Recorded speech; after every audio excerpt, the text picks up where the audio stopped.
Hi, boys and girls. How are you doing today? So, we are going to talk about the parts of a plant, but there's certain things that each of the parts of the plant does, right? So now I think I've done this before already, so we're going to do it really quickly. And I'm going to tell you a story while we're doing it, all right? Because I know that that's more fun that way. So I've kind of sort of animated it by myself to help you understand it better.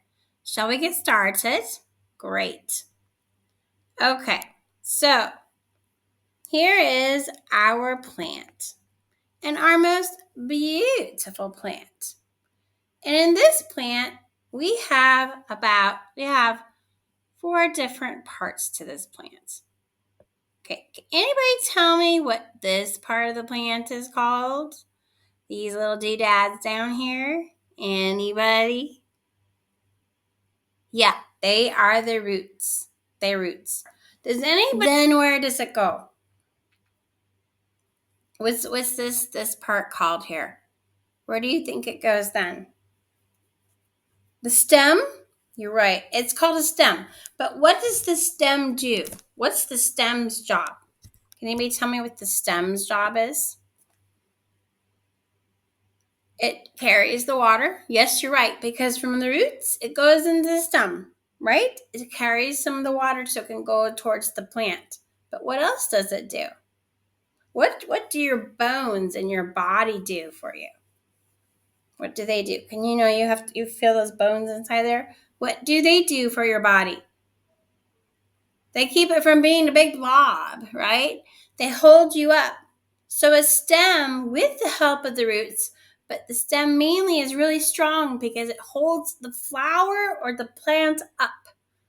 All right? So the stem holds up the plant. The sun comes and they catch the sun. That means when they like this, the leaves, because they like happy, they're never like this unless they're sick. But like this, they're happy when the sun comes out because they're catching the sunlight. Like you catch a football or well, I guess you don't catch a football, but when you catch a softball or a frisbee, right? You're like, your hands are like the leaves that go up and they catch those things. So like the leaves, they catch the sun. And when the sun comes to the leaves and the water comes up, it starts making a process called photosynthesis, which means that you're starting to make food for the for the plant, not just the flower. This animal. Yeah, maybe a giraffe. If it's a high flower, in the tree, he might go, flowers. Yeah, he might. He might like flowers. Oh, thank you, giraffe. Okay. All right. So the flowers are a source of food, but also inside the flowers, there's like a liquid. It's like a sweet water, not yet honey. It's like more clear than honey, but sweet. Okay. And usually the animals that drink that nectar are these things here.